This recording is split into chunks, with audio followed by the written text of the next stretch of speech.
So you live somewhere close by. Okay. We'll call maintenance services maintenance services committee for October 22nd, 2023 at 9 a.m. There are motions to approve the agenda. I'll second it. All in favor? Aye. All opposed? Are there any public comment? Seeing none, maintenance supervisor report. Chris? Yes, sir. I apologize. I just mentioned to Doug here a bit ago, it's only been 19 work days since our last management meeting, so I don't have a whole heck of a lot here to report. I will start with courthouse and jail. All of the boilers have been serviced. There's still a couple that I need to reassemble. They're sitting open, drying from the work that was done on them. And I mentioned last month, it's completed now. If you get a chance, next time you're over at the courthouse, take a gander at the rock work that I had done in the front, by the front stairs and between buildings. It looks very nice. All the mulch was taken out. There were some erroneous bushes that were taken out in front of the courthouse. There's a big cedar tree growing right up against. And it's all been replaced with river rock. And it looks very nice. It looks nice and tidy. And depending on budget, I would like to look into possibly doing a little bit of that over here next budget year, next spring, summer. Maybe some of these areas outside here that just have weeds beyond a border, maybe have some of that removed and may look a little nicer for property on the south side as well. But that's something we can revisit in the spring. There was some work done in the jail and holding cell areas. As silly as it sounds, there were 2 windows in the holding cell, and we made those windows go away. It just was turning into an issue and a problem over the years, for obvious reasons, having windows in a holding cell. We made those disappear. There's an upstairs camera visitation area that is no longer used, and we stripped that room out, and it's going to be used as another holding area. The sheriff called it a dry cell, so we were doing some work up there. I had to have a little bit of work done on my red plow truck. I mentioned last month, once again, the cab mounts rusted out, and so when you drive the truck, the back of the cab will literally just bounce up and down on the frame. I had to have those replaced. The weather permitting here in this month of October, we're going to do some light concrete patching on some of the stairs and the sides of that, and some painting on some exterior things over at the courthouse in the jail areas. Over here at the administrative center, we're on schedule for painting the exterior. They're actually showing up today. I got a phone call about an hour and a half ago. They're going to start doing some power washing on the building today. And they're going to hopefully get all the prep work done early this week. And I'm told that they were going to focus on doing painting in the next week and thereon. So they're waiting until the last second, but they're going to get it done for us. Had carpets cleaned in the USDA and the finance departments. Wouldn't be a management meeting without bringing up trees of some sort. I'm having Bob Marquis cut out 2 dead trees out here. There's one at the end of the north lane here, just north of it, that's 100% dead. And then 2 more trees down, there's one that's 90% dead. He's going to take both of those out for me before the end of this budget year. And I kind of dropped the ball with, we mentioned getting trees and this and that all the time. And I know we did some up north in this pine area. But I dropped the ball here at Walmart. It was like the end of May, and they had about a dozen trees out there, like some maples and oaks, and they were 50% clearance down to like $30 a piece. I stood there looking at them for a minute. I was like, I'm not going to worry about it. And so we could have stuck some trees in to start refortifying those, but we'll look into that in the spring. Columbus Day weekend coming up last week. I'm having the floors in the hallway done again. There are some areas outside here. There's like a 20-foot area where he's going to re-strip all the way down and remove some of the areas that didn't get got the first time last year. And then he's going to re-strip the whole hallways over the 3-day weekend and get 4 or 5 coats of finish on those to have those good to go for hopefully years to come. Last thing I'll mention, on Tuesday of last week, you may already know, between Eric Raymond, Eric Stacy, and myself, they were wanting to know, when we had this power outage a month ago, there was something in that server room down here that wasn't hooked up to generator, and it was unknown to Eric what that actually was that was causing the problem. Eric Stacy wanted to know for sure what is on his generator. And the only way to do that is to kill power. And so Eric Raymond notified all the offices a couple weeks ahead of time, said we're going to plan to do this at noon on Tuesday. And we did just that. We killed the power, and 3 of us walked around, and we have verification now of exactly what this generator on the north side here powers and doesn't power. Eric Raymond figured out down here in the server room what his issue was. It's just literally as simple as plugging something into a different outlet that is on generator power. So I don't know if you caught wind of that or not, but and other than that, that's about all I have to report of significance here in the past few weeks. Any questions? Thank you. Next we have Blaine Meadows from Centrica Business Solutions. Good morning, everybody. I haven't really had the chance to meet any of you yet, so I'll introduce myself. I'm Blaine Meadows with Centrica Business Solutions, and we were formerly known as SmartWatt Energy. We're the company that did the energy savings project for the county back in 2018 and 2019. So our company, we specialize in bundled energy solutions. So we look at, you can almost think of us as like a general contracting firm, where we look at designing a scope of work and put together lighting projects, HVAC projects, water conservation, anything that utilizes utility costs, and identifying ways where we can either improve the efficiency of the operating equipment or upgrade the equipment to create long-term cost savings for the county. So I just wanted to give a brief background and a history on the first project that we completed. It'll be a refresher for everyone, but just wanted to remind y'all of the project that we did. We completed the project in September of 2019. A couple of highlights of the project were some lighting improvements throughout the county buildings. We upgraded some pneumatic controls to digital controls to optimize energy savings. We replaced the chiller here at the courthouse and the jail. And in the jail, we upgraded some water conservation fixtures. So we upgraded the high flow fixtures to a little bit lower flow fixtures within the jail, so that when the inmates are in their cells, they can't repeatedly flush the toilets and flood their cells. So it's got a fixed valve on that. We did some building envelope measures as well to seal all the windows and weather strip the doors to prevent the loss of heat and air, to also prevent further waste of energy. So just wanted to give a brief summary and review. That's kind of the project that we did. And with all of that work that we put together, what comes with that is we did that through what's known as a guaranteed energy savings contract. And that's where the county has an opportunity for us to come in and put together a scope of work, and we guarantee that as a result of doing that work, you'll save a certain dollar amount every year on your utility costs. And then we're on the hook to come out year after year to measure and verify that you're actually saving that amount of money. So that's what we did. We fulfilled our contractual obligations for 3 years, and in 2022, September of last year, was the last time we completed this measurement and verification report. And our projected savings for the county at the time was you were estimated to save a little over $36,000 on your electric, gas, and water utility bills. And when we came out and verified, you actually had a little over $5,000 surplus of those savings.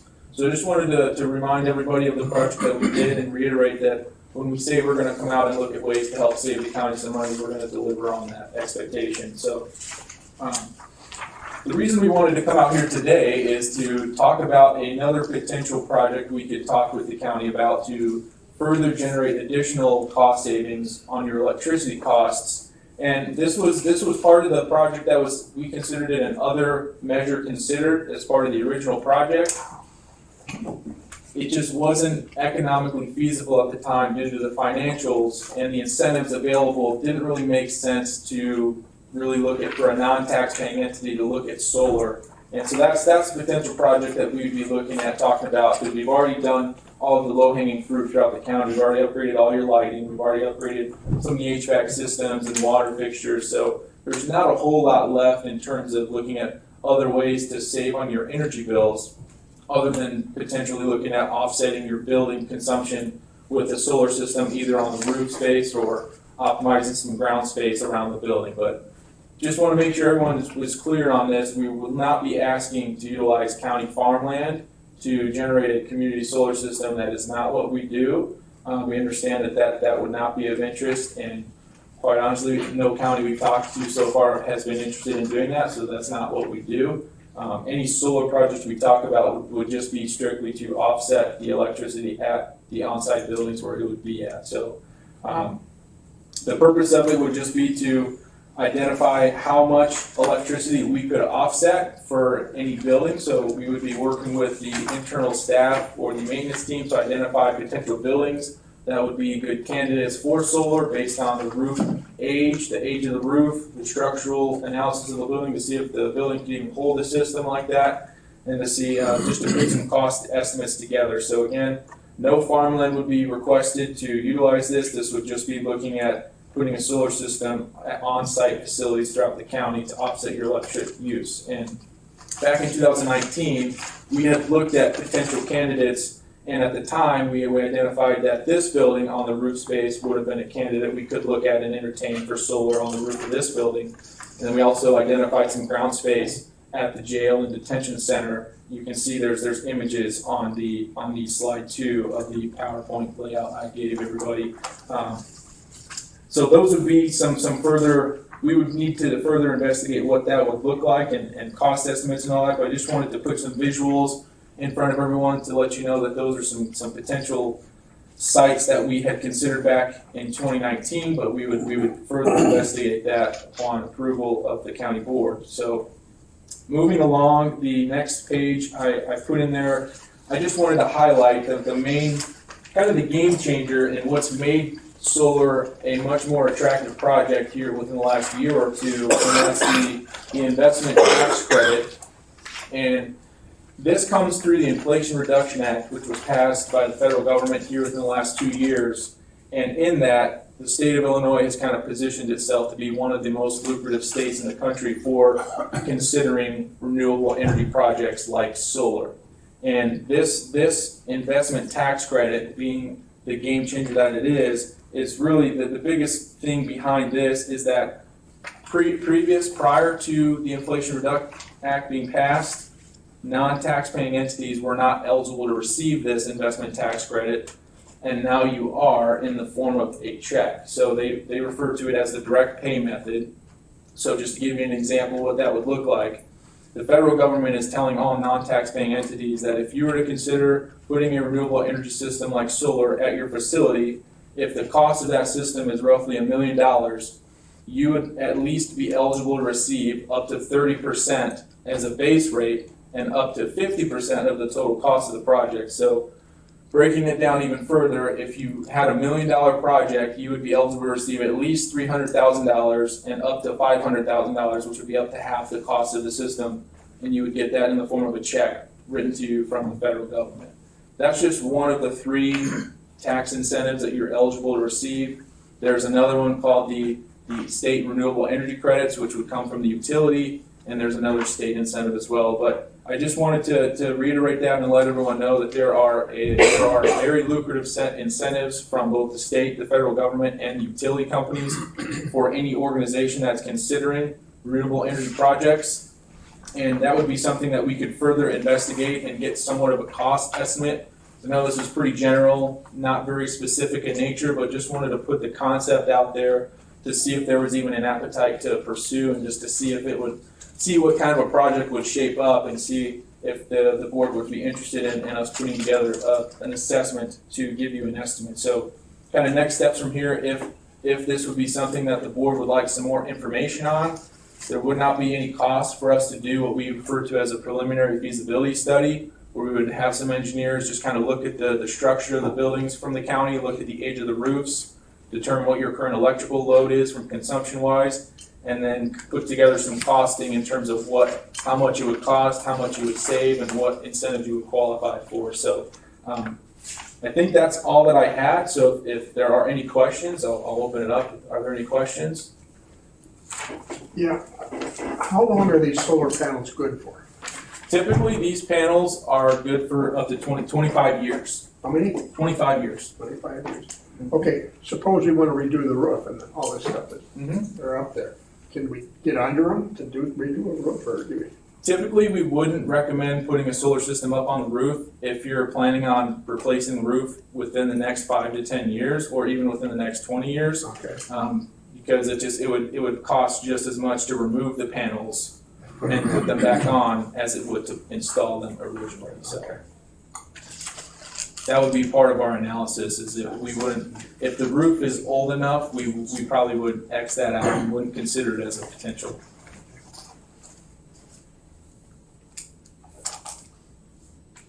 Any other questions? On the solar, you mentioned $1 million. Is that the minimum you have to spend on solar, or is that just an example? No, I just wanted to give kind of an example, just to round up with easy numbers. There's no minimums. There's not a minimum requirement for size of the project. That's just kind of an example I gave.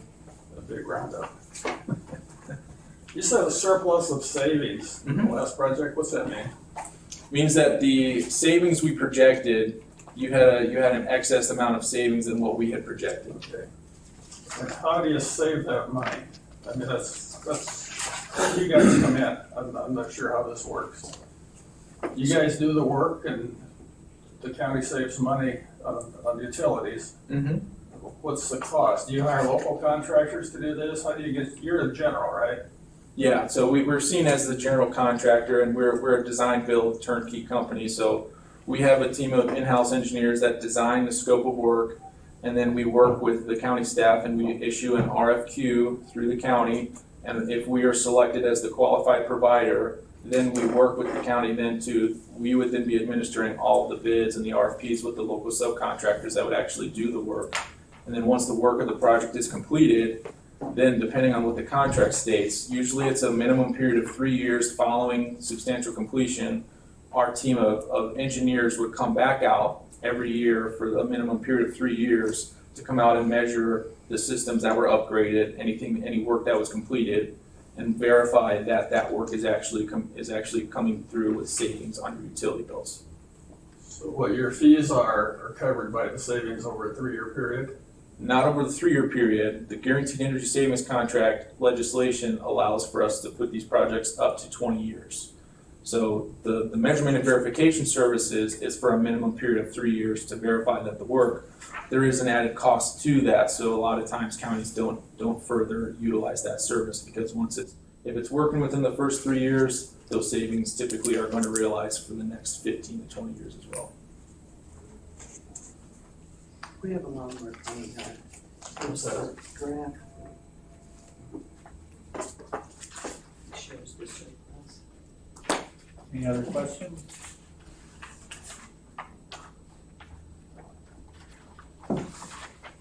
Okay, seeing none, thank you for coming. And I'm sure it will be discussed amongst everybody here and at the full board meeting when they get the report. Some of them will have questions, so over the next couple months, we'll probably be discussing it. Sounds great. Okay, thank you. Thank you. Okay, next is open and take action on fertilizer bids.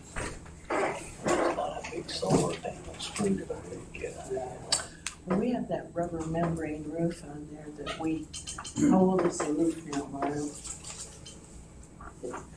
7, It's a 8? foam roof. Here's Oh, foam roof, foam roof. at the jail is the rubber membrane. Yes. They were both put on the same year. How So- many years was that? They're not very old, are 5 or 6 years, I think. Well, How long has Chris been here? It'll be 7 years in March, and they were here before I started. Okay, so then it might be up to 10 years ago. they? So, yeah, we don't want anybody messing with it. This roof over here, Slagle Insulation did it, and they told me the last time they inspected the roof that when this roof starts to deteriorate at all, they don't remove anything because it's a closed cell foam roof. They literally just spray another inch of foam on there with their aggregate stuff, and then that's good for X amount of years, so. I'm told by them that's one of the advantages of why you guys went this route with this type of roof over here. The cost per square foot for this roof and the jail roof was real close. Yeah. The benefit here was because as it got end of life, you did not have to replace everything. You just recoated the top and you were good for another 10, 15, whatever years. And it adds like an R value as well, Yeah. being up there, so. So, but at the time, the sheriff did not want that over there, so that's why. All right. We have 2 bids for fertilizer, both from United Prairie.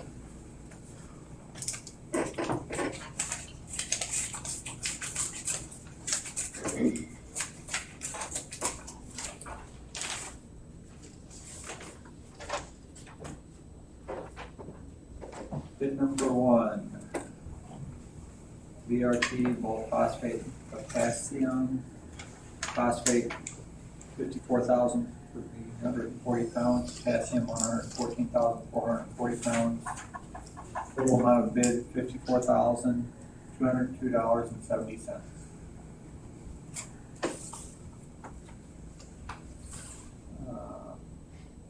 All prices only.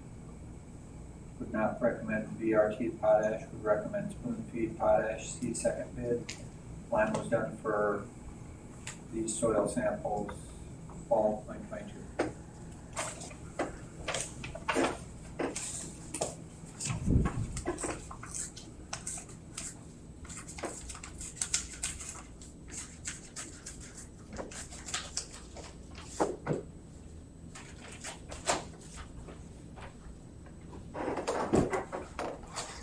Okay, bid number 2, BRT phosphate at 150 pounds straight spread potassium recommended.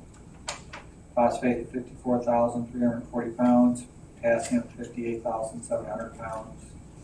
Total amount of bid $39,154.39. All pricing only, line was done for these soil samples fall 2022. So And this one just bids what product? it's phosphate and potassium, but the potassium rate is a lot less. Because the first bid, I think, is what the actual soil test called for. The second bid, and they do this every year, is what they think that you can dump a lot of fertilizer on, but that doesn't mean the ground will accept it.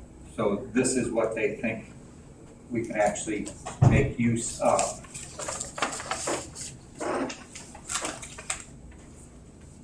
But this would be most efficient use and the ground would absorb or utilize. Right, otherwise you might just Be have to dumping. run off or whatever.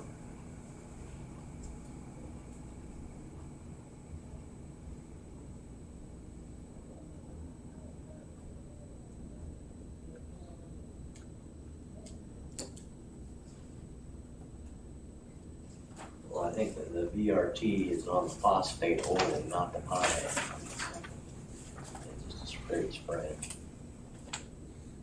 I guess, why don't you say what VRT is? Oh, variable rate technology.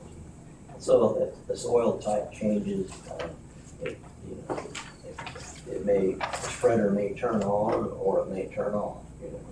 And it just puts the phosphate, potash where exactly it's needed by the soil type. GPS. Yeah. Yeah. But it's more expensive too.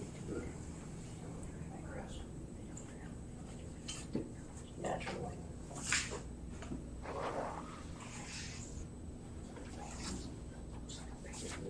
Good. Two, I guess. Should be done today.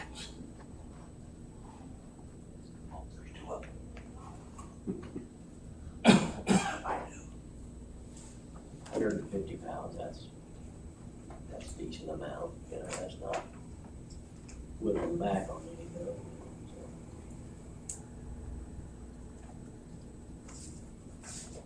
Make a motion, we accept bid number 2 for Nutrien Ag.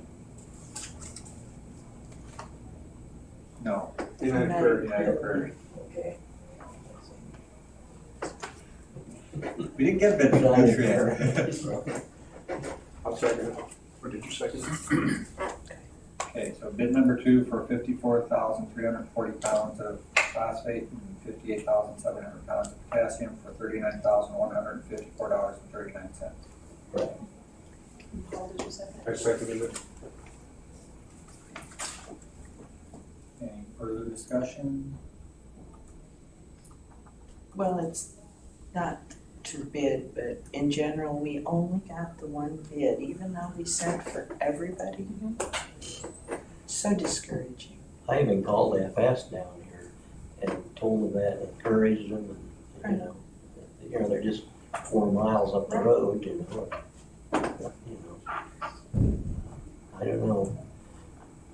I'd be curious to have a discussion with them on why. Wow, yeah, You know, well, what are we doing that's not, people aren't bidding more, you know? or did they just not want to bother with us? Well, like, it's the county. Yeah, but the money's good, you know. Oh, yeah, they'll get their check. Yeah. So I don't really know what their holdup is. Well, if you have that conversation, would you share it with us, please? Okay. Okay, so we have a motion and a second. Go ahead. Bowers, Yes. Crowe, Yes. Sumall, Yes. Aaron's, Yes. Okay. Open and take action on Grant Street drainage project. I believe that's what this Steiner Farm drainage. Okay, so it may not be that? Okay.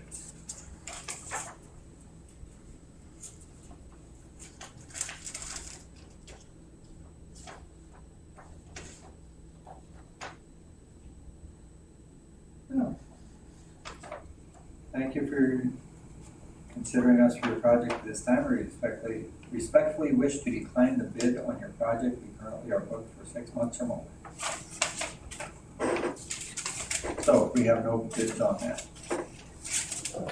Last Thursday, I did call Bo Storm and asked him if he was gonna bid on this project. And he said he looked at it, kind of put it aside because of the fact that he is booked for all this fall and all next spring. And that he couldn't meet the deadline that we had imposed for the bid, so he didn't bid. So that was his main reason.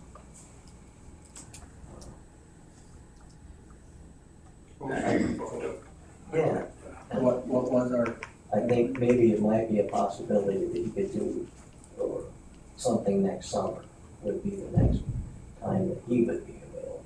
You know, like, maybe when the crops are in, or, you know. yeah, because it is something that would not be affected by crops. Right. So that's what I was told there, so. Okay, well, I didn't phone any other things, but. all right, and we'll just move on. Any farmland issues? Anybody got anything? Couldn't see the beans at first. It looked like they were all done. I came through in dark, you know, and I counted about 3 combines. I thought it looked pretty weedy, and I didn't look as I zoomed by there today because I was running a little behind. But was that just due to where they had done work to put the tile in and we disturbed the soil and? No, it had a lot of water having come through. Yeah. A lot of people were having the same trouble with that. It's resistance. Yeah. Just up near the road on both sides, not so, as you got farther down, it didn't appear to be. Yes. But, And then there are areas where it's just so sandy that the beans didn't grow. It was so dry, The weeds do. but the weeds did, yeah. Transportation building. I will be interested to hear what the yields were. I think we need to hold them to their. We do need to remind them that that is in the contract to report the yield. Why don't we ask Amanda to send a letter or an email or something inviting them to our November meeting when they know their yields are, well, not December, I don't know. Whatever you guys Well, they can either come or just send us a report, little report as to how it went this year. I think they came December last year, December. yes, and I I was think it's gone. nice to see them face to face once a year anyway. Wouldn't hurt, you know, look forward to hearing from them. It's always good to keep the communication, you know. I mean, you probably meet with your, Sure. I do, you know, we sit down and have dinner and talk. Okay. So, we'll send out a inviting them. Or reminding them that it is their responsibility to report to us. All right, any other farm management issues? Do we want to discuss what we found out at the meeting after last? Well, I made a note, were you gonna bring that up? Because I found it very interesting. It's something we need to decide whether it's what way we want to go. So, What'd you think of it, Paul? I think it's a good idea. why don't one of you guys give an overview of what they do, so that those that weren't at the informational gathering. Well, you chime in and Yeah. where Lyle and Paul and I met with a company called Common Ground. They're based in Peoria.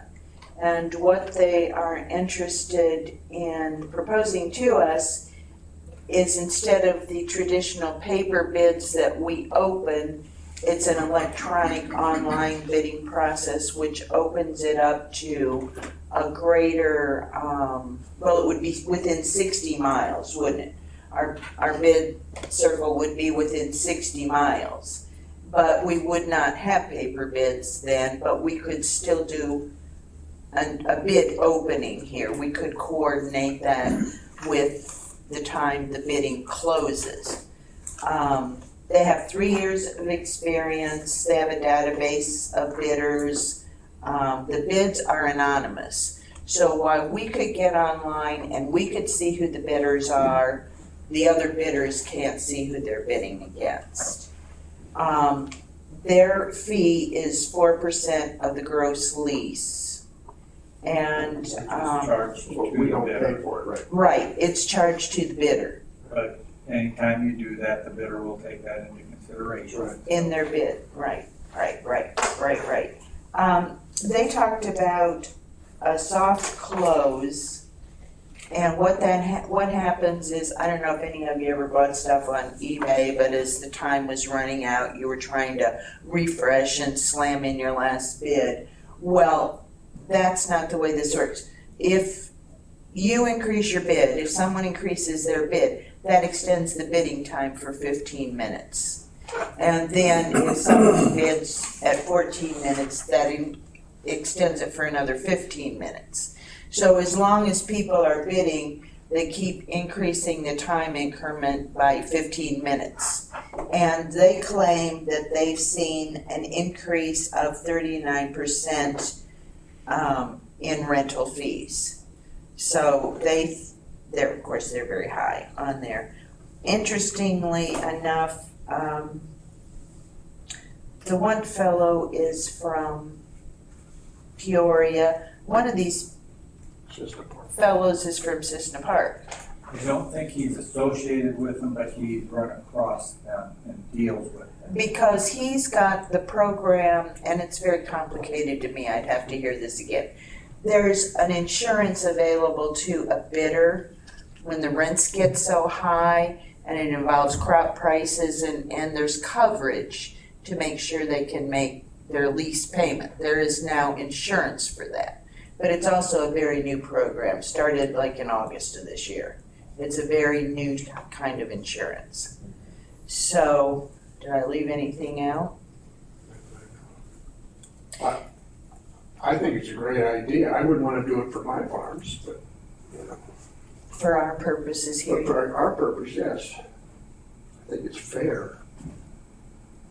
And as part of it, they do have the database, but they will also mail something out to every farmer within that 60-mile radius. Right. The situation is pretty much now, we always know our bidders and we know who we're dealing with. We could end up with somebody from, I don't know, pick a town, Forest or somewhere that we have no clue how they are.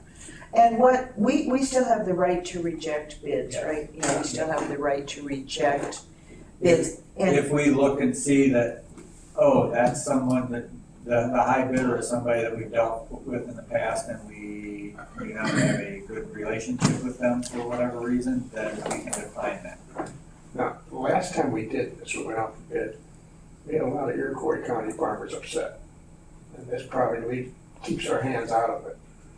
So I don't know. do you know what? Maybe Elk County, they would be upset? Yes. Yes. Probably. Yes. They didn't get it, you know, because everybody wants it.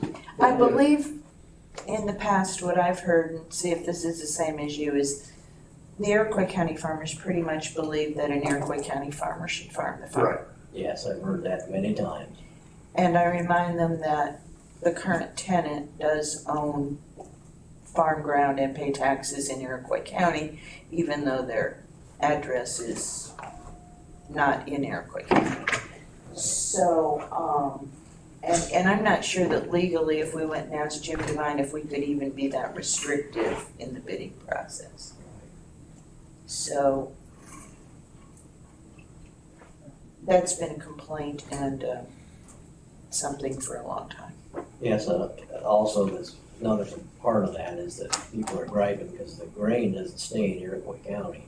You know, Because they've got their own facility yeah, their own elevator. down in the state line. I don't even know where it's at. Well, and I did talk to someone who had previously said that they'd be interested in bidding. And I asked if they be interested in this or if they would like just the regular way we've done it. Their feeling was they were okay with the way we've been doing it. So, I don't know. Well, what we have to come down here too is, let's face it, if I were faced with bidding on this property online, it'd be a whole new learning curve. I'm gonna guess that that's gonna be the case with several. So, yeah, I mean, this is a fairly big farmer that was interested, so, you know. I guess at this point, we're just putting it out there to get some feedback from other people. We don't need to know anything until probably early to mid-summer, but at least it's out there. If people wanna do research on the company, whatever. Why don't we just keep it on the agenda? We can always pass over it as we get further input. We can discuss it anyway. Right. Yeah, well, county farm management issues are always on. Always, that's right, so that covers it. Any other issues on the farm? I do have your business card if anyone wants to see who the principals are in the company. I have some names here. And did we decide we're at $160,000 lease? Is that what our lease is right now? I have some trouble remembering from time to time what. Yeah, I'm not sure of the number. $830 an acre, It's what? $330 an acre, I think it was. And it's right at 400 acres.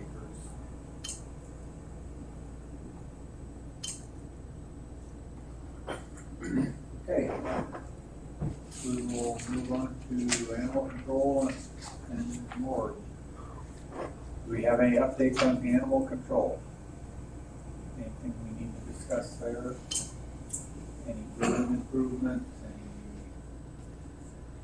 No, I'm in the process of acquiring another fence bid. There's no final number yet. We have the one from Osterhoff, and there's another one that I'm awaiting a final number from C&D Fence and Deck. But I don't have a solid number to report yet to you. Thank you. Maintenance wise, everything's fine over there. Nothing new. We will move on to more of what people may have found out on what they were looking into. If you have any dollar amounts to report, don't give the name of who it came from, just in case we do have to go out or we decide to go out for bid. So, just contractor A, contractor B, whatever. So, Mr. Scher.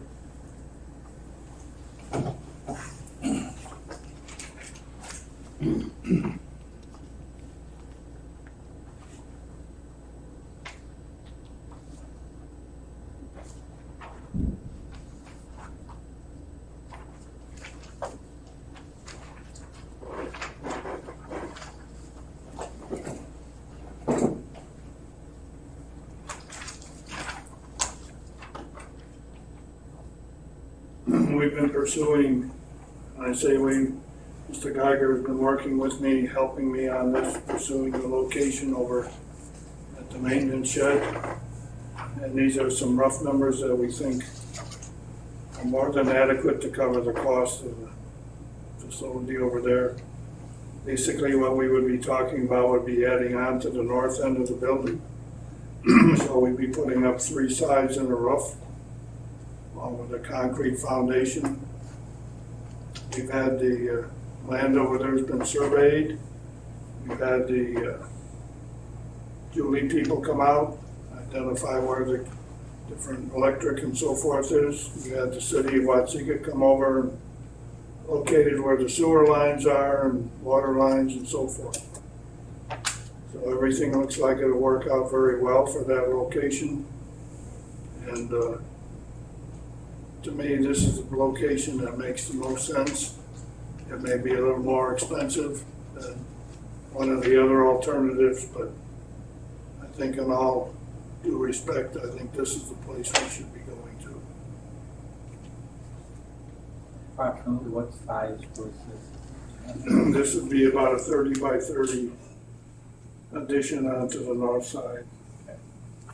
So we'd have 3 walls, a roof, concrete floor, bathroom, overhead door. This does not include the cost of the coroner's cooler. That would be something that would have to be added in, no matter what option we're looking at. And that is, that is something that I think we also need to give some serious consideration to, because the coroner has reported to me, and he's here this morning to verify it, but the cost of the cooler has risen dramatically. It was, earlier this year, it was around $12,000, and now it's up to $17,000. So I think it might behoove us to try and make some arrangements to facilitate going ahead, at least ordering the cooler. Maybe we can order it and have it be held for delivery at a later date and lock in the price. I'm not sure how any of that would work, but I think we need to pursue that part of it no matter what we're gonna do. If we're committed to doing something, I think we should at least consider the part about the cooler itself. To me, this location is the one that really makes a lot of sense. And I recommend that we go ahead, pursue it further. So the north end is, I thought, Are you, is gonna be You okay for with the it? mooring, right? yes, Yeah, I thought originally we happy. talked about the That's- south end being for the mooring, and then the north end just building more storage. considerably cheaper. Well, But let's just apply the switch.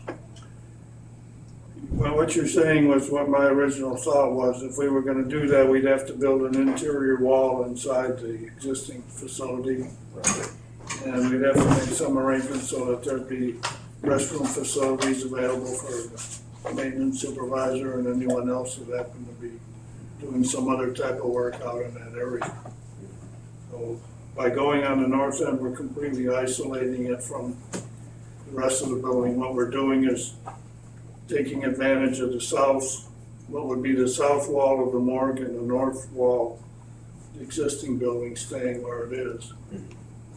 And as I said, we've located where all of the utilities are out there, and it all fits in very nicely with that north end of the building.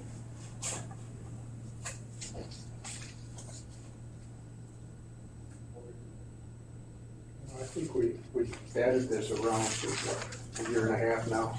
Did anybody else have anything they found out? After the last meeting and we discussed and looked at the space on the east end of the building, Chris and I sat down and Bill came down and looked again at his needs and how it would work. And we, just with Chris's experience and expertise, we came up with a number. And since then, I believe he's spoken to people and just gotten a little more of a firm number. And can I say that number out loud, or do you want to say that? No, go ahead. Yeah, he thinks around $50,000, and what we took into consideration was an exhaust fan. We talked about not just a hole in the wall, but actually the louvered type in there. The drain for the cooler could be connected to the sink and drain out. The electrical is already in place. What we need to put in, The 240, it's nearby. it's nearby, yeah, it's available.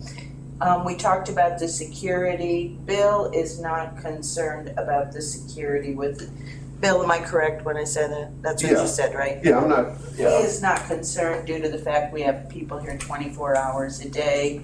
If you'll recall, there's a window there anyway. I guess if they wanted in bad enough, they could just throw a brick through the window. Bill could use the already existing garage door on the east end. He would like to have a canopy, like a metal canopy, just so he's out of the rain. He could unload there, and we talked about putting a new door, cutting through that block, so he could go straight in there. The bathrooms are there. We talked about that at length. It really wouldn't be a problem. Chris and I discussed that would be like a 42-inch walk-through door, right, Chris? Cut out the cement, clean and reseal the floors. There's 832 square feet there. There's generator power available. You really don't need to do anything to the room. There's a side entrance on the south side to bring in the families. There's really not a lot of exposure to the workers or anyone here. And we own it. We don't have additional maintenance on a new building. We have snow and grass, taken care of here. And again, we have somebody in the building 24 hours a day.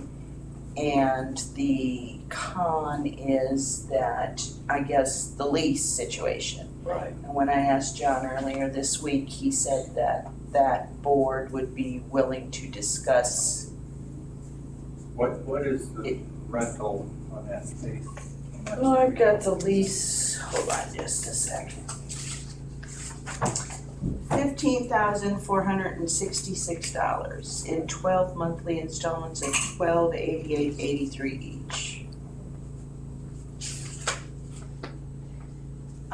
Then on the side, in conversations with other people I had, I understand that there's the potential to maybe move some office space around. we could get into that later, that there might be space. John also said that the regional planning would want considerable renovations made. But I was told that there's some empty space in the health department that maybe Mr. Stacy and his assistant could move back into, and up here in the hallway, and maybe that space could be made available to the regional planning. And Mr. Stacy, or Mr. Shure told me there's all kinds of empty space in the building that we could utilize, so. So there's another option for, Chris, talk about the money, you talk to the people, so you add your 10 cents worth. Once again, to not reveal any identities and whatnot, but yeah, I spoke with a handful of contractors just to give a incredibly general ballpark, and the general consensus seemed to be that, yeah, 50,000 or less for what the main items there, but once again, that's ballpark, so that's pretty much all I have to offer. Bill, do you have anything else? Well, I do, and this just happened to us last month. We had a case where the gentleman had like 8 children, and they wanted to come see him before we released him to the funeral home. When they came to the funeral home, they went in, they viewed. Some of them got sick because they were upset, they threw up. Went outside, started smoking marijuana, and I got thinking, boy, is this what kind of people, I mean, is this what we want around our county buildings? I mean, it was kind of embarrassing. We got a phone call at the funeral home asking what kind of a visitation we had going on. They were harassing us because of, you know, it was kind of embarrassing. I mean, I don't know if that's, I'm not saying that's going to happen every time. But I mean, everybody deals with death differently, but I don't know, I mean, if that's, you know, something, I've had some people here in the building say they don't like it, the idea, because they know there could be a body down there is being stored, and that kind of freaks them out. But these are just some feedbacks that I've heard over the last month. Some people that work here doesn't like it. And then just that incidence of, you know, you got people entering in and out of this building and they're outside screaming, yelling, crying. Is that something that would be better in a separate building, a little bit more isolated behind the jail where you don't have, you know, too many people coming in and out of? But I did experience that last month. That it's just something to think about. You know, it's just hard to predict how people are going to be. But anyway, that was just something that we ran into last month. But other than that, I mean, as far as the facility, the room, I mean, everything is complete. You know, the flooring's complete. The ceiling's complete. Everything is in good condition. But I mean, yeah, it is a nice room. It would work. Well, I would just observe that I think that kind of behavior would be the exception to the rule, that you haven't encountered that very frequently. Right. And that there's not a whole lot that goes on down there in that corner of the world. And that, That corner of the world is used a lot more than you are aware of. I see. And that, now I lost my train of thought. Thank you. It would still work for us. What was the other thing that you would, well, I mean, the room's in good shape. I mean, you know, if we brought a family in, they wouldn't be, I mean, it's nice, it's presentable, it's in good shape. But that's just some feedback I wanted to And then I've got something else I'd like to run by the committee too before, but if you guys got any questions about that. On the architect and the site plan, do we really need an architect for that? I mean, that's, I guess we do. it's just the worst case scenario, right? This is our best estimate of what's gonna be required to get the project completed. Yeah. When I look at some of those numbers, I think, my goodness, you know, like for example, the building itself will take 11 poles. Yeah. I don't know how many trusses and Yeah. siding, and to say that that's gonna cost us $150,000. Most posts might be made out of gold, I guess, I don't know. Yeah, yeah. I mean, 10 those are years the ago numbers, was- those are the numbers that we've been able to come up with. Yeah. I think there probably are contractors in the county, one of whom I've spoken to, that says right now they're very busy. But I think from what we've learned at the ARPA committee, the prices could be considerably less. Well, it depends on the use of the building. When I was working on mine, if it's going to be storage, it's constructed one way. If there's actually going to be people in it, then it has to be constructed another way. It is much more expensive. So they have different poles. Different truss spacings. Yeah, to hold the ceiling. Yeah, it has to be built a lot sturdier if there are going to be people in it. So it does make a difference, and I mean, it was a considerable difference.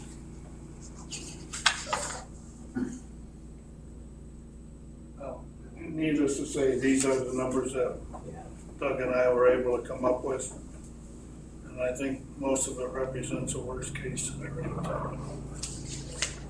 But until you go out for bids, you don't know 100% anyway. Right. I just think, I understand the use of this building, I understand the jeopardy that we're replacing the building in. I know I've talked to several employees in the building that apparently at one point said they'd be fine, and now they're second thing, not so sure that they would want to be working here with that kind of a situation. I have not talked to any of the people in FSA, which is our biggest tenant, and see what their low feelings are, but they're right, that's right where they are. Yeah. And so I think these are things that probably would have to be investigated pretty carefully if we decided to go ahead with this building. But to me, the maintenance shed doesn't offer any of these obstructions or problems. Yes, it's gonna cost more money. We have ARPA money set aside to cover the cost of it. How much? So I think we set $260,000 I think it's tentatively aside. 225. But I think we lowered it to 225. I meant this to read it, Barb, do you remember? Isn't what we have set aside in ARPA 225? John remembers 260. Oh, I remember 225. 25. 225. Okay. Not sure why we did that. All right, well, I guess at this point, we need to decide which direction we think we want to go, and that's where we're gonna go.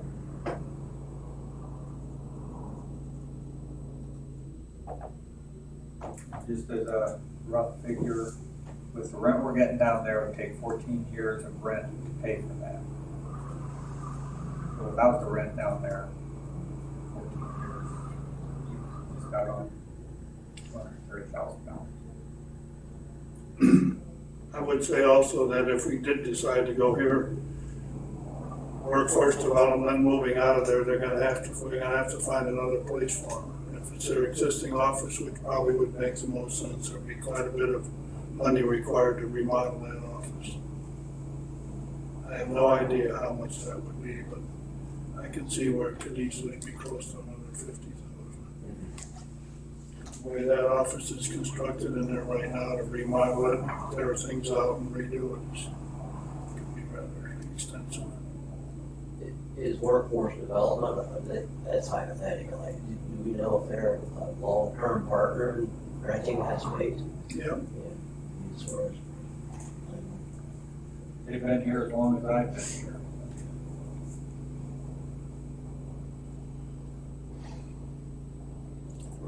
Workforce development isn't going away, that's a federal program that's gonna be here for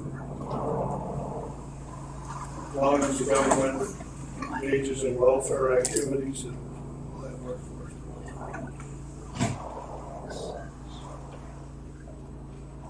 well, I like Donna, throw dollars or bills around like manhole covers. What? I'm like you, Donna, I throw dollar bills around like manhole covers.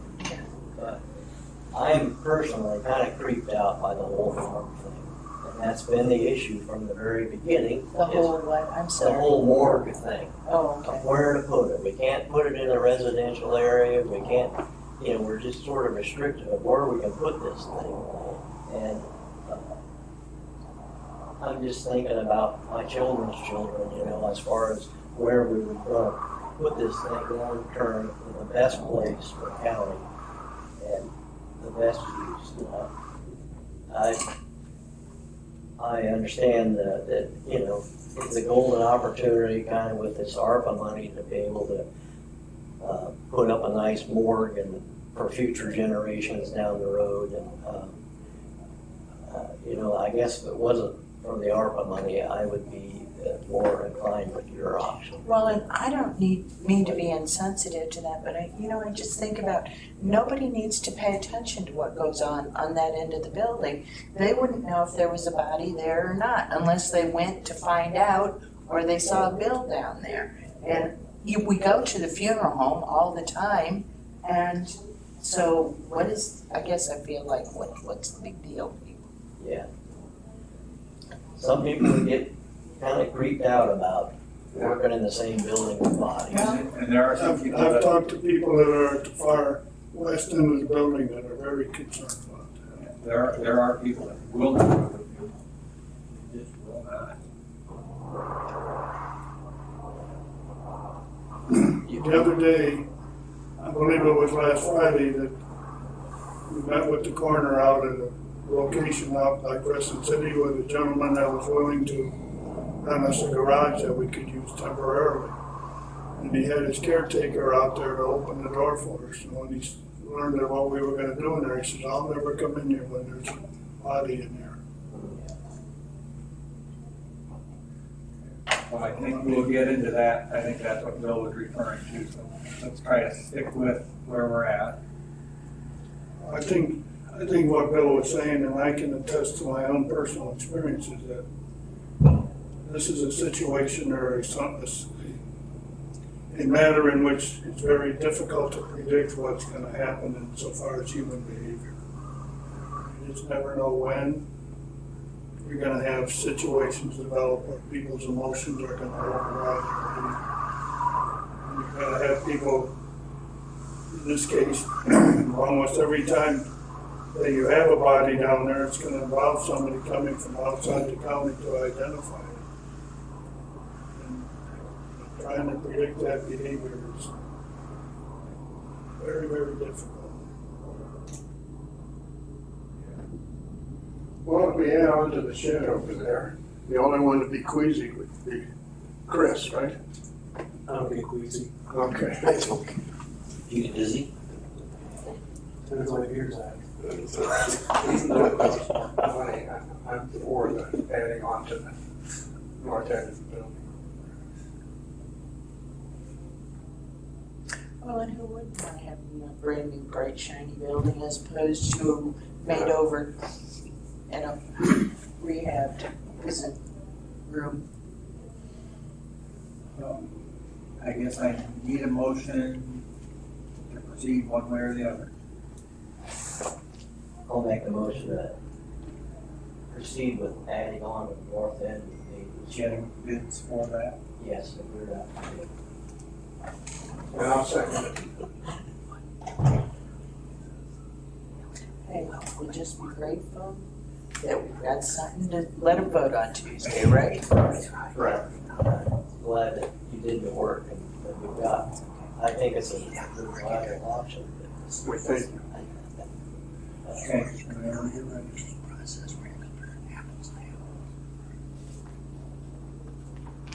Bowers, Yes. Kroll, Yes. Brumall, Yes. Aaron's. Okay. We will put it out for bid next month if it's approved by the full board. Yes. I'm just asking, what are we putting out for bids? Well, I think it's probably gonna end up being a couple stages, because first we're gonna have to get some kind of architectural drawings so that the companies know what to bid. And I'm hoping that's why you have an architect on here. Well, if you're asking my opinion, the opinion would be to find an acceptable architect, which I don't think takes a bid to find with that dollar amount. Right, it's under, Then with that, then he'll set up the specs for the building so we can have a fair and legitimate bidding process. Right. Also, then the site plan person needs to be involved shortly thereafter, so that helps calm the city's fears of, I guess since you guys were involved in when you say site plan person, right, is that someone other than the people that would be bidding on it? the building people cannot do site planning now. Not to satisfy the city's needs for the stormwater runoff. That's where the site plan comes in and helps out with utilities, and the stormwater. In our case, the biggest thing is stormwater. Because we have runoff to worry about, detention to worry about. Right. So, Because can the architect do the site planning? no. Okay. No, that's a totally different sphere of expertise. And are there any firms that have both architects and site planners? Do that. Are there any firms that have both architects and site planners in them? I've not run across them because, again, it's just a different sphere. And also, it helps keep checks and balances in place, too.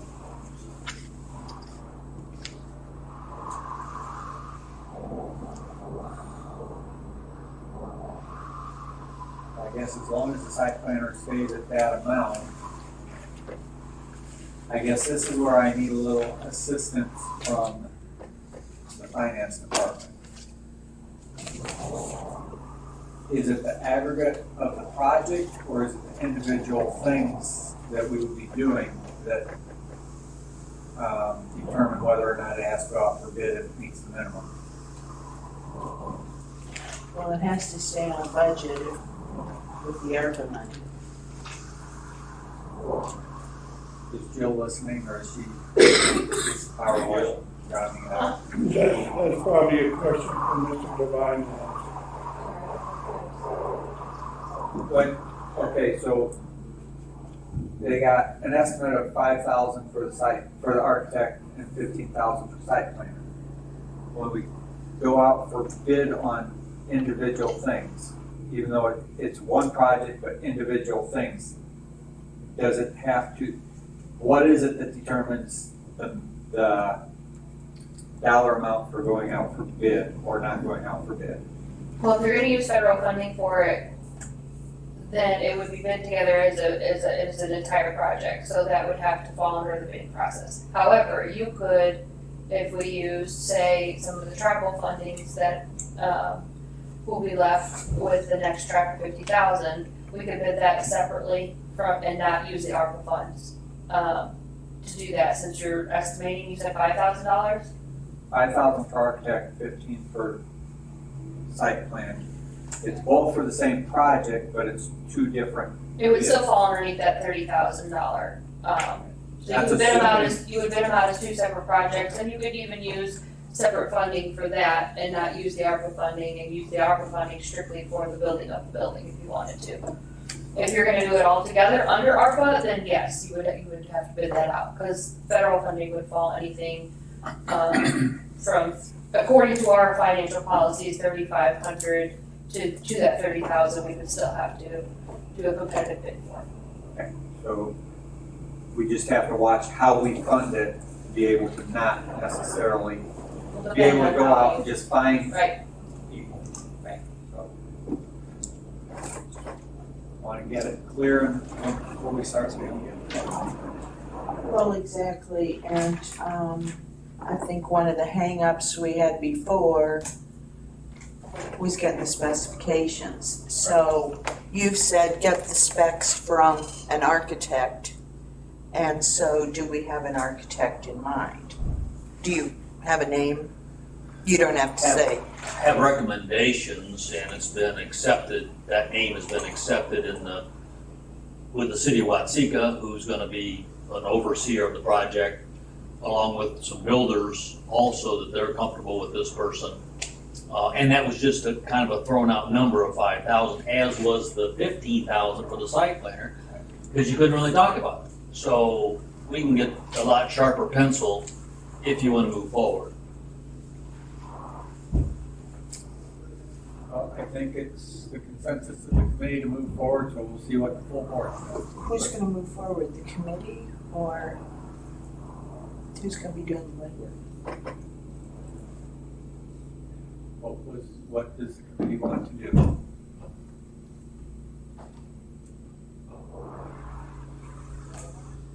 It almost needs to have a person or two to do the day-to-day, to be able to answer questions if something comes up during the project. Because we don't want to have to wait for a meeting every month whenever there's a question that comes up. So someone will have to have the authority to manage the project. Now, what do you want that to be? Do you want it to be one or both of the gentlemen? Do you want it to be someone else? Do you want Chris involved in being a liaison between? Because he's not gonna make decisions, but he's on site and could call people. Not that he wants to work, but.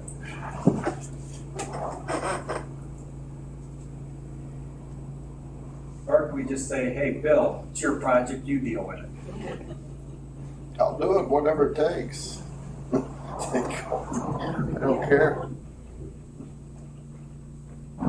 Is that something that John could handle or want to handle?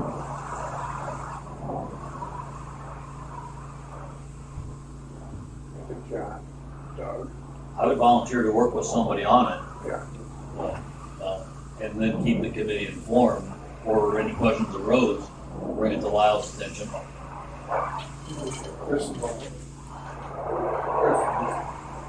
Chris will be the one that they'll probably go to and ask them, unless they are given, he can just lay that, I will.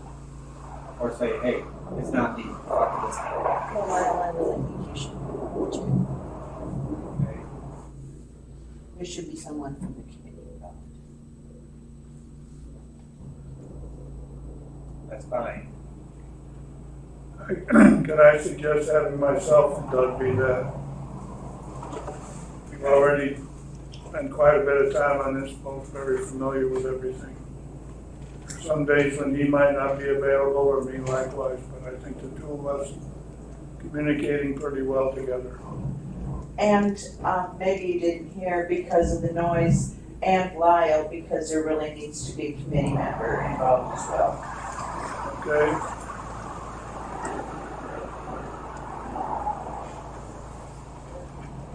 Okay, well, we will go with that assumption. I don't know. We need to make a motion at this point because, It's in the minutes and this one. yeah, and we don't know if the full board's gonna go with it or if they're gonna kick it back again. So, I guess at this point, Then they started to do something. Surely there'll be some job shortly. all right. Assuming the full board approves going forward on this, then we will work on architect and site planner as the first step. And then once that's done, we'll move from there. Okay? We've already got the motion. All right. Now, you have have something else. Okay, so the Naps have been very patient. They told me August 1st they'd like for me to be out of there. So we've already gone past that a couple of months. I had a gentleman call me. He's got a 30 by 45 building, sits on Route 49. It's got asphalt drives, it's got an enclosed concrete floor, heat, backup generator. He's gonna do the snow removal, but he said that if the county would like to use it, he doesn't want to get into fixed, like definitely he doesn't want to get in a contract where we have to do it for a year. He said it's a month by month basis. If you use it 6 months, 5 months, he said, I don't care. It's there for you guys to use. And he'll take care of paying the heating to heat it. He'll take care of the electricity, but he's asking $1,500 a month to do that. It's got security. Like I said, it's got a backup generator. If something would go wrong, if we lose power out there, we still have power through the generator if we needed it. But that's just some. I got that money in my automation fund. I wouldn't have to take it out of the general fund. That money. So. Bill, I've forgotten, were you gonna buy the cooler, or were we paying for that out of ARPA funds as well? Well, I was gonna pay for it out of ARPA. I was gonna pay for it out of automation fund, but if I have to pay this rent, depending on, because like John said, when we started this a year and a half ago, that cooler was $12,500, and that was with everything in it. Now, just the cooler alone, got a bid, tax delivery, $16,787.50. That's just for the unit. So Just the inflation on the unit would pay half a year's rent.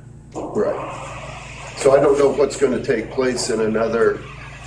We're not going to get any work done this year, Right. and next year, I don't know if they can start on it right away. I don't know if you use Morton, Clary, whoever, FBI. Who says they may not be able to start on till May. So but I just can't continue using the situation I've got going on now. So when this guy came to me, I thought, at least we could get the cooler bought. I'll pay for it to get installed. The 220's there. All we gotta do is run it to the units. John's visited the site. Doug's visited the site. I don't think that they see any issues with it. Who it is, it's out there at Roselia's Farms, out there where the towers are at. It's the south building. It's got security lighting, but he just offered it. I know him. He's a acquaintance of mine, and he just said, Bill, he says, I'm in Florida. He says, you're not going to be in my way. It's at his house. And that's why, I agreed with him that, we wouldn't take people out there, families out there. But I'm just trying to eliminate my problem with the Naps, and then it's also a place that we could get this cooler bought, installed, and How do the coolers come? Are they just like a regular walk-in cooler? yeah, they're in panels. They come in stacked panels. It is 220. I talked to the gentleman. He says on installation, he said there's a seal that goes in between them, the panels, and they lock together. He says if you're not going to be taking it down, he says there is a sealant that we put in there, or whoever would build it, for permanent. But he says if you're going to move it within the year, he says just snap them together. You don't have to worry about the sealant now, because he said, you don't want to tear the seals up. So he says it's not a problem, it's been done. So he just made it sound like that's not a factor at all. So what is it? Well, I just don't want to say, well, tough luck, I've got the money in my automation fund. I mean, I wanna work with you guys on this, I don't wanna become, I don't wanna fight over this, but I mean, like I said, I can cover the rent and automation fund, we're still gonna have funds coming in, to go back into the automation fund. I think this year we had, or this month we had $900 of, it's pretty close to paying that rent, but, you just never know. So, I just, if you guys say, I think this is something we should go forward with, I mean, we could have the building tomorrow. There's nothing in it, it's wide open, it's got a concrete floor. It's like a finished garage floor. It seems like the timeline of how we're gonna get this accomplished is a question, because this seems to make sense. Roughly 3 to 4 weeks. If Bill can get the cooler, he can pay the rent, but the cooler, if we add it on to the ARPA money, seems to be the next committee meeting following this one for them to address. And then, I don't know, someone telling Bill that we're okay with, even though he can do that on his own. And then it depends on what the county board says Tuesday about construction. So it seems to be like how things are going to fall into.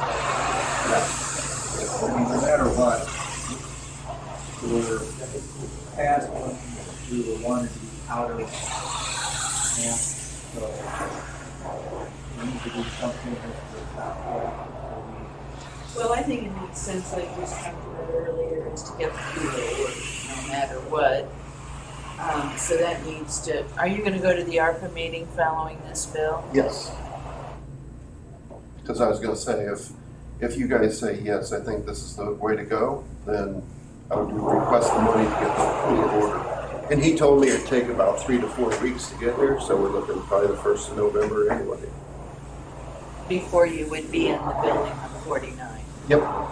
Yep. So then if Bill does that, and this is declined on Tuesday, that presents new questions, but. Exactly. So we've at least gotten that done. Yeah, this is, I just don't know what that thing's gonna cost in another 8 months or 6 months, whenever that building gets done. Well, what pieces are you getting? The racks, probably. The racks and the lift. They're additional? Yes, and that would eventually, we don't need to start off with the Taj Mahal, we could just get the cooler here, that'll work. And then through automation funds down the road, we can just start adding pieces. So I'm not too worried about that.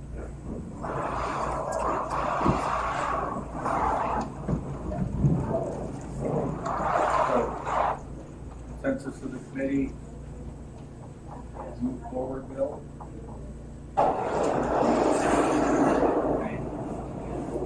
Well, after the ARPA committee in an hour, yeah, but that's the thought process here. As far as we're concerned, go ahead. Now it's up to ARPA. They can make whatever motions are needed or whatever. Okay. All right, very good, thank you. Anything else? Anybody? In old business? Not quite yet. All right, claims. Anybody got anything on claims? Nothing. Is there a motion?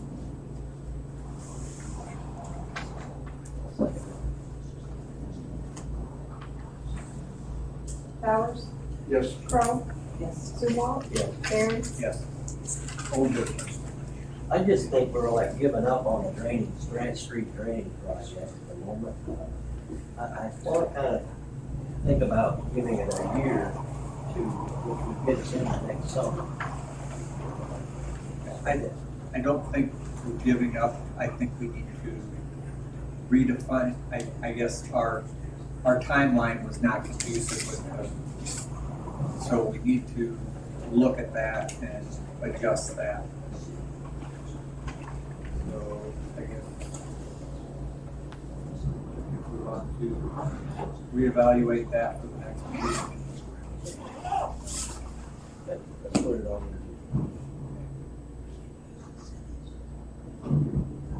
We just have taken it off the agenda, so. The other old, yes. I'd like to remind all the committee members that the county board meeting a week from tomorrow is gonna be held out at the old courthouse on the second floor. Nobody shows up over here on the stage. Okay. Any other old business? Oh, Now, we have a motion to adjourn, is there a second? All in favor?